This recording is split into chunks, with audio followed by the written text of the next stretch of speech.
Hello, good morning students. Today we are starting with geography lesson number 8 natural resources. आपको पता है natural resources जो हम naturally use कर रहे हैं by the man, जो हमें naturally मिलता है उसे हम natural resources बोलते हैं.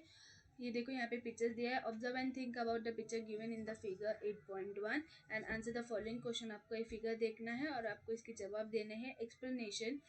We see many things on the earth. हम हमारे अर्थ में बहुत सारी चीज़ें देखते हैं. Some of this are quite familiar to us. ऐसे कुछ चीज़ें होते हैं जो हमारे से थोड़े फेमिलियर ही रहते हैं. जैसे कि बंदरी पकड़ लो, मंकी. वो उनके थोड़े बहुत जो मूवमेंट्स है, जो चलने के तरीके हैं, how they behave, they understand like us. जो हम बोलते हैं वो समझ पाते हैं जल्दी. यस. और एज यू नो, आपने हिस्ट्री में पढ़ा होगा कि हम इस पोजीशन पे आने से पहले देर वॉज मतलब मंकी के फेसेस के जैसे थे ह्यूमंस लोग भी. So we are familiar to monkey. Okay. ऐसे ऐसे के कुछ एनिमल्स है जिससे हमारे कुछ फेमिलियर्स मिलते हैं. However we don't know necessary use all of them. जिसे हमें हमारी यूज नहीं पता. We have learn to use some of the things that are available in nature. हमने पढ़ा है कि जो अवेलेबल है नेचर में हमने वही यूज़ किया है. फॉर एग्जांपल जैसे कि वाटर. वाटर हमारा नेचुरल रिसोर्स है जो बहुत अवेलेबल है और हम उसे बहुत अलग अलग तरीके से यूज़ करते रहते हैं. Natural thing that man uses are called natural resources. Natural जो थिंग होते हैं, ठीक है, जैसे कि सॉइल, एयर, वाटर, लैंड. ठीक है. So this are the natural resources and there are many things. तो अगर ये सब चीज़ें जो मैन यूज़ करता है, जो नेचुरल थिंग है हमारे एनवायरनमेंट में, हमारे वर्ल्ड में, तो वो हमारा नेचुरल रिसोर्सेज है. Man fulfil is need using this natural resource. जो हम मनुष्य, जो हम ह्यूमंस होते हैं, हम क्या करते हैं, हम ये नेचुरल रिसोर्सेज यूज़ करते हैं क्योंकि हमारे जो नीड्स है, जो हम चाहते हैं कि हमारे साथ जो हमें जो चाहिए वो हमें मिले, इसलिए हम ये नेचुरल रिसोर्सेज यूज़ करते हैं. जैसे कि अभी पानी, हमें नहाने के लिए पानी चाहिए, इसलिए हम इसे यूज़ करें. हमें पीने के लिए चाहिए, इसलिए हम यूज़ करें. एयर क्यों यूज़ करें? For the breathing and burning. ठीक है, यूज़ होता है ना. और सॉइल, मट्टी, फार्मिंग के टाइमिंग में यूज़ होता है, तो वो हमारी नीड के लिए है. ठीक है. Air, water, soils, land, minerals, plants and animals are all natural resources. ये सब क्या है? Natural resources. Most of the natural resources are limited in nature. ऐसे कुछ नेचुरल रिसोर्सेज जो लिमिटेड है, मतलब कुछ हद तक ही है. Therefore they are invaluable. इसलिए वो इनवैल्यूएबल मतलब इम्पोर्टेंट, इसलिए वो इम्पोर्टेंट माना जाता है उस टाइप के नेचुरल रिसोर्सेज जो लिमिटेड है. Of this, air is such a resource that is available in plenty. ऐसे फॉर दिस, एयर कैसे है? एयर भी एक रिसोर्स है हमारा, नेचुरल रिसोर्सेज जो बहुत ही अवेलेबल है. आपको सब जगह पे एयर मिलेगा. This resource never deplete. ये कभी खत्म ही नहीं होता. However its quantity can change. इसकी क्वांटिटी चेंज होती रहती है. वाई? बिकॉज क्योंकि जैसे पोल्यूशन होता है हमारे इधर, तो उसका हवा का जो क्वालिटी होता है वो चेंज होता है कभी कभार. We need air for various purpose, right from breathing to burning. हमें एयर क्यों ज़रूरत होता है? एक ब्रीथिंग के लिए और बर्निंग के लिए. हमें लगता है ना, भले हम उसे यूज़ नहीं करते, बट बर्निंग, आप बर्निंग किस से थ्रू होगा? It is air. Figure 8.2 and 8.30 give us an idea about how we use some natural resources. हम किस तरह नेचुरल रिसोर्स को यूज़ करते हैं, एक आइडिया देगा. देखो यहाँ पे इमेजेस दिया है. Agriculture 8.2 is agriculture, 8.7 is mining, 8.3 is fishing, 8.8 a mason at a work, 8.4 is collection of honey, 8.5 is drawing water, 8.6 is gathering wood, 8.9 is extraction of salt, 8.10 is collection of rubber latex, 8.11 is gathering of resin from trees. Okay. Then 8.30 is transportation by a pack animal. Observe. Can you tell. यहाँ पे देखो activities, आपको question पूछा है, you have to answer this. Next, explanation in some of the figure man is shown doing different task. यहाँ पे बताया कि जो ह्यूमंस होते हैं वो अलग अलग टास्क करते हैं। Each of the task is related to some resources. हर एक एक टास्क हर किसी न किसी रिसोर्सेज से जुड़ा हुआ है। Let us consider each of this resources. हम इधर एक रिसोर्सेज जो उधर पिक्चर दिया है वो कंसीडर करके कौन से रिसोर्सेज को वो इंडिकेट कर रहा है वो देखेंगे। In figure 8.2 man is seen plogging the land. यहाँ पे 8.2 में आपने देखा रहेगा, आपके इमेज बुक में देख लो 8.2 फिगर में, जहाँ पे मैन प्लॉगिंग द लैंड कर रहा है मतलब खेती कर रहा है, फार्मिंग कर रहा है। The farmer plough the soil layer and makes the land cultivation. उसमें क्या करता है, फार्मर सॉइल लेयर को प्लॉग कर रहा है, खुदाई करवा रहा है through cows and through cows, और वो लैंड को कल्टीवेट कर रहा है। इन दिस कल्टीवेशन लैंड ही ग्रोज वेरी, जैसे वो कल्टीवेट कर रहा है, खुदाई करवा रहा है, एक थोड़ा खोद रहा है थ्रू हिज प्लॉगिंग, तो वहाँ पे वो अलग अलग वेराइटी ऑफ क्रॉप्स ग्रो करता है and fulfil his own and other needs for food. जहाँ पे वो क्रॉप लगाएगा, फिर वहां से जवार बाजरा वेराइटी ऑफ क्रॉप्स ग्रो होते हैं, जिससे वो अपना खुद का पेट भरेगा और दूसरों का भी, तो खुद की नीड फुलफिल कर रहा है। For the purpose he use the soil. इस पर्पस के लिए वो क्या यूज कर रहा है, सॉइल को, that is naturally available on land as a resource. जो हमारे अर्थ में जो नेचुरली अवेलेबल रहता है लैंड पे, soil is used all over the world and therefore soil is very important resource for agriculture। Soil सब जगह पे यूज होता है सारे वर्ल्ड में, इसलिए सॉइल को इम्पोर्टेंट रिसोर्स माना जाता है in terms of agriculture। Soil formation mainly depends on original rock, climate, organic components, slope of land and time। जो सॉइल है जब वो फॉर्म बनता है तो किस पे डिपेंड रहता है, वो कौन सा उसका ओरिजिन क्या है। इग्निशियस रॉक है जो हमने पहले ही लेसन नंबर 7 में पढ़ा है, रॉक्स एंड रॉक्स टाइप। तो उसका ओरिजिनल रॉक क्या है, कौन सा क्लाइमेटिक कंडीशन पे है, उसमें क्या क्या है मिनरल्स। आपको पता है जब रॉक बनता है तो वो बहुत सारे मिनरल्स, बहुत सारे अलग अलग डिफरेंट टाइप के मिनरल से बनता है, ठीक है। और उसका जहाँ पे है सॉइल, तो उसका उस जहाँ पे सॉइल है तो उस लैंड कैसा है, चढ़ाव है, स्लोप है, कितना डेप है, एकदम फ्लैट है, स्लैंटिंग है, कैसा है, और टाइम कौन सा मंथ चल रहा है, कौन सा ईयर चल रहा है, तो depend on the season also, ठीक है, अगर फार्मिंग करने जाएंगे तो।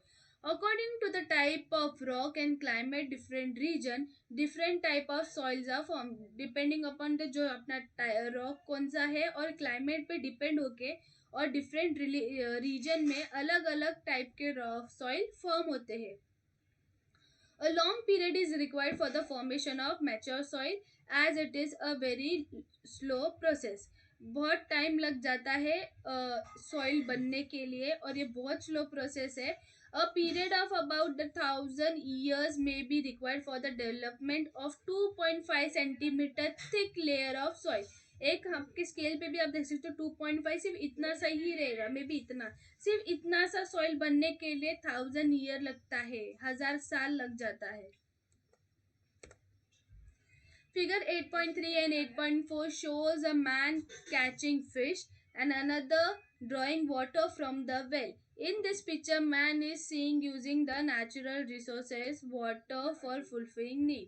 इसमें हमने क्या देखा है कि जो मैन है वो नेचुरल रिसोर्सेज यूज कर रहा है, वो है हमारा वाटर, क्योंकि वो अपनी पूरी नीड फुलफिल कर सके, जो उसे चाहिए वो मिल जाए।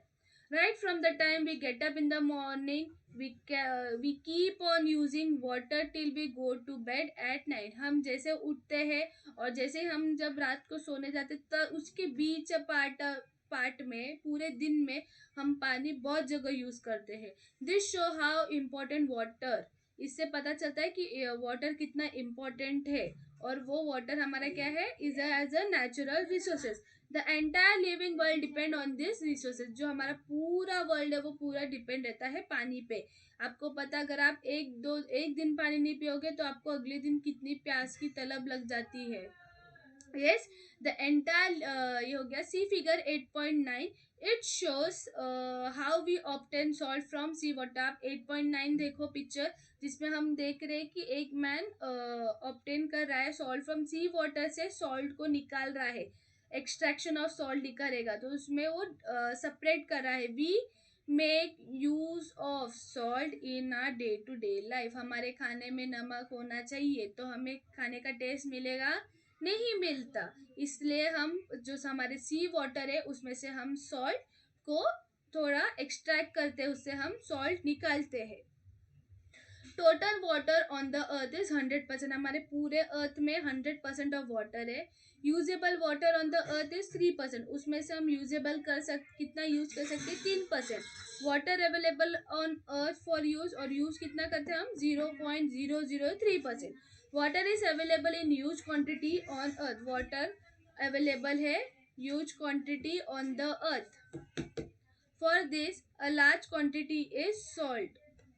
लार्ज क्वांटिटी क्या है, इसमें ज़्यादा सॉल्ट है। Only some quantity of total water is usable. इसमें से सिर्फ थोड़ा पानी यूजेबल हो जाता है। Very much quantity is 0.003% of water is available for use. हमारे यूज के लिए देखो वहाँ पे बताया 0.003%। However, even this much water is sufficient for all of us। ये 0.003% भी हमारे लिए सफिशिएंट एकदम, तो हमारे लिए बस हो जाता है पानी के लिए।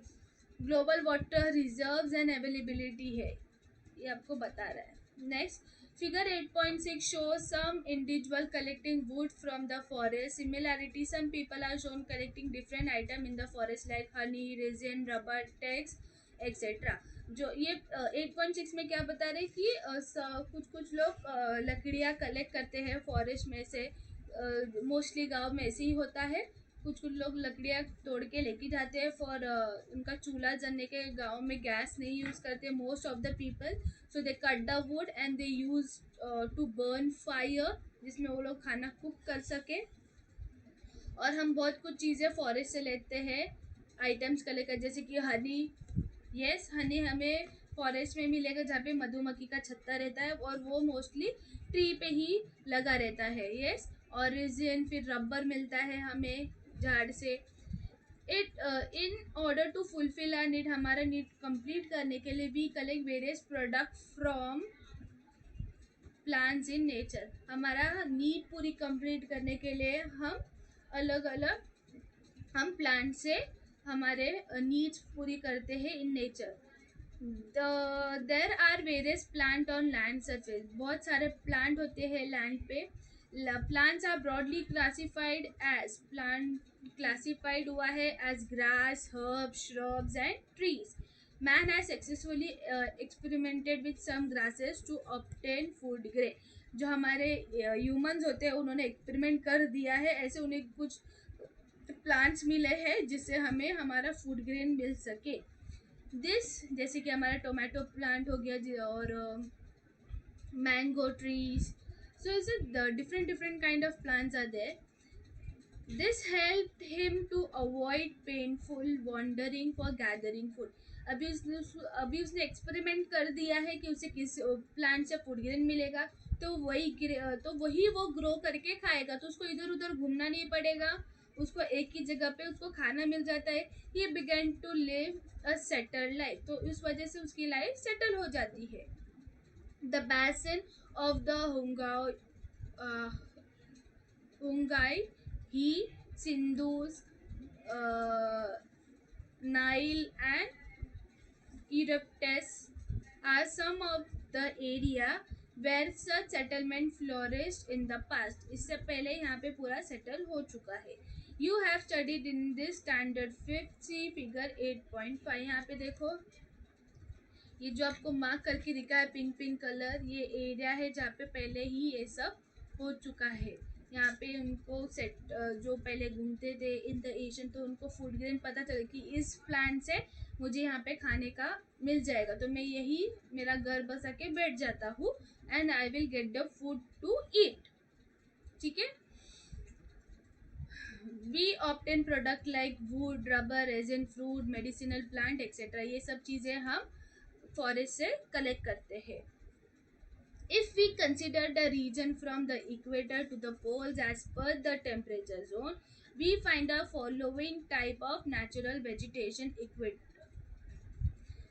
Types of natural vegetation. अगर हम लोग कंसिडर करें कि रीजन से लेके हमारा इक्वेटर और टेम्परेचर जोन को मध्य रखते हुए, मतलब इम्पोर्टेंस देते हुए, हर एक जोन का इक्वेटर, पोल और टेम्परेचर जोन चेक करते हुए हम डिफरेंट टाइप ऑफ हमारे नेचुरल वेजिटेशन हमें मिलते हैं, जैसे कि equator evergreen, deciduous tropical grassland, thorny shrubs, temperature grassland, mixed forest, broadleaf, coniferous and tundra. See the figure 8.6. Many animal make this forest their habitat. बहुत सारे एनिमल इसी forest में रह जाते हैं और वहीं पे ही रहते हैं. Animal who pre on the plant eating also live in the plant. ऐसे कुछ कुछ एनिमल होते हैं जो प्लांट्स को खाते हैं, तो वो वहीं पे ही रहते हैं फॉरेस्ट में. दस many food chain develop in the forest. इसी वजह से बहुत सारे फूड चेन डेवलप हो जाते हैं. फॉरेस्ट और grassland are the habitat for many animal. Forest और जो ग्रास लैंड होते हैं बड़े बड़े, वहाँ वो एनिमल्स के लिए रहन सहन के लिए होते हैं. जैसे कि बहुत सारे एनिमल है जो बड़े बड़े ग्रासेस के बीचों बीच रहते हैं, ठीक है, तो उनका डेली का होता है और वो वहीं पे ही सेटल रहते हैं. It is basically due to plants that we have got animal as a natural resources. Plant के वजह से हमें एनिमल भी एक नेचुरल रिसोर्सेज बन गया है. Plants also grow in water. Plant भी पानी के अंदर ग्रो होता है. It is very likely that in future we shall have to depend on active plant. In आगे जाके फ्यूचर में हमें डिपेंड रहना पड़ेगा एक्वेटिक प्लांट पे फॉर फ्यू हमारे नीड्स पूरी करने के लिए, क्योंकि जैसे जैसे ह्यूमन की पॉपुलेशन बढ़ते जा रही है, वैसे ऐसा लग रहा है कि आगे जाके हमें जो अंडर वाटर प्लांट है उसकी ज़रूरत पड़ सकती है, उसकी डिपेंड रहना पड़ेगा आगे जाके. देखिए यहाँ पे इमेज बताया marine vegetation. In figure 8.6 shows as an ass carrying a load. जहाँ पे देखो 8.3 में जहाँ पे एक एस है जो कैरी कर रहा है load. Man make use of animal for variety of reason. जहाँ पे जो इंसान होते हैं वो एनिमल को बहुत सारे कामों में यूज़ करते हैं, जैसे कि horse, oxen, camel, ex etcetera are the animal employed for ploughing, riding, transporting good etcetera. Cow goat buffaloes are use as milk animal. ये जो काव गोट बफेलोज क्या है, ये हमें दूध देती है. Meat, egg, bone powder, hide etcetera are other product we get from the animal. ये सब चीज़ों से हमें अलग अलग प्रोडक्ट मिलते हैं एनिमल से. Figure 8.7 shows that the rock is being loaded into a truck from the mining area. 8.7 क्या शो कर रहा है कि जो रॉक है, जो पत्थर है, वो लोड किया एक ट्रक में माइनिंग एरिया में. माइनिंग एरिया जहाँ पे मिनरल्स का होता है extraction. We have seen earlier that rock is a mixture of minerals. हमें पता है, हमने लेसन में पढ़ चुके हैं कि जो रॉक है वो मिक्सचर रहता है बहुत सारे मिनरल्स का. Minerals are inorganic substance that forms in natural occurring chemical process. आपको पता है ना कि अलग अलग मिनरल से रॉक बनता है, तो वो नेचुरली एक केमिकल प्रोसेस से इनऑर्गेनिक सब्सटेंस बन जाता है. We get different metals and chemicals from the mineral. हमें मिनरल से क्या क्या मिलता है, डिफरेंट अलग अलग टाइप के मेटल और केमिकल्स मिलते हैं. Some chemicals are use in preparing different medicine. कुछ कुछ केमिकल्स होते हैं जो प्रिपेयरिंग में यूज मतलब बनाने के लिए यूज हो जाता है अलग अलग मेडिसिन में. Minerals are generally classified as metallic and non metallic minerals. जो मिनरल्स है वो क्लासिफाई होता है एक मेटेलिक में और एक नॉन मेटेलिक मिनरल्स में. Metallic minerals are used for obtaining different metals such as iron, bauxite, etc. Metallic mineral से हमें क्या मिलता है, iron, bauxite. And non metallic minerals use होता है इन ऑब्टेनिंग वेरियस केमिकल यहाँ से ऑब्टेन होता है नॉन मेटेलिक से, जैसे कि gypsum, rock salt, calcite etcetera. In all the figure except for fishing को छोड़ के all the activity of obtaining natural resources are being carried out on land. सिर्फ फिशिंग को छोड़ के सारा जो एक्टिविटी है नेचुरल रिसोर्सेज को कॉमन है, सारे नेचुरल रिसोर्सेज यूज कर रहे हैं और ये सब एक्टिविटी किधर हो रही है, लैंड पे हो रही है, this mean that land is also natural resource. इससे पता चलता है कि हमारा जो लैंड भी है वो क्या है, natural resources. Living thing that are born on land grow live and die on land it's. जो हम ह्यूमंस होते हैं, हम इसी लैंड पे, इसी ज़मीन पे हम पैदा होते हैं, आगे मतलब अपनी पूरी लाइफ जीते हैं और यहीं पे ही मर जाते हैं। Land is an invaluable resources. Land क्या है, हमारा इनवैल्यूएबल रिसोर्स है। That is why it is sold और बॉट, इसलिए हम इसे खरीदते भी है और बेच भी देते हैं। Obtaining land at strategic locations, using it for construction as well as trade are some other uses of this resources. हम इस लैंड में कुछ लोकेशन पे हम कंस्ट्रक्शन साइट कर देते हैं, या फिर हमारे कुछ ऑक्यूपेशन स्टार्ट कर देते हैं हमारे यूज़ के लिए, ठीक है। तो ये हम लैंड रिसोर्सेज यूज़ करते हैं। Depending on the characteristics like physiography, soil, climate, minerals, and availability of water in different region of the world, land is used for various purpose. ये इतने सारे कैरेक्टरिस्टिक्स को मध्य रखते हुए, इसका इम्पोर्टेंस देखते हुए, हम लैंड को अलग अलग हमारे पर्पस के लिए, हमारे ज़रूरत के लिए यूज़ करते हैं। The proportion of land on earth is 29.20%। जो proportion of land कितना है earth में, 29.20%। Depending on the characteristics of land and climate, हमारे लैंड और क्लाइमेट के कैरेक्टरिस्टिक्स पे डिपेंड रहते हुए, various living things are found on the land in different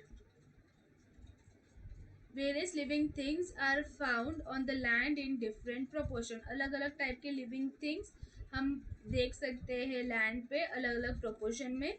the distribution of this living organisms including human is not uniform. अलग अलग organisms भी होते हैं, लिविंग ऑर्गेनिज्म, और हमें भी इंक्लूड करके ये सब ये कांस्टेंट नहीं रहता है। All living things try to adapt to the various geographical condition। सारे लिविंग थिंग क्या करते हैं, इन जो हमारे जोग्राफिकल कंडीशन है उनको चेंज करने की कोशिश करते हैं। जैसे कि रॉक टेरिटेरियन हो गया, स्टीप स्लोप है, फ्लैट प्लेन्स है, माउंटेन है, रीजन है, forest covered area, river basin etcetera, इन सब चीज़ों को वो चेंज करने की कोशिश करते हैं। Man alone attempts to make changes in the prevailing condition to suit his need। Man क्या करता है, इंसान क्या करता है, वो खुद अटेम्प्ट करता है वो चेंज करने के लिए, और खुद ये सब जो चीज़ें हैं, जोग्राफिकल कंडीशन, इन सबको चेंज करके वो अपनी नीड पूरी करने की कोशिश करता है। Every living thing make use of natural resources according to its need.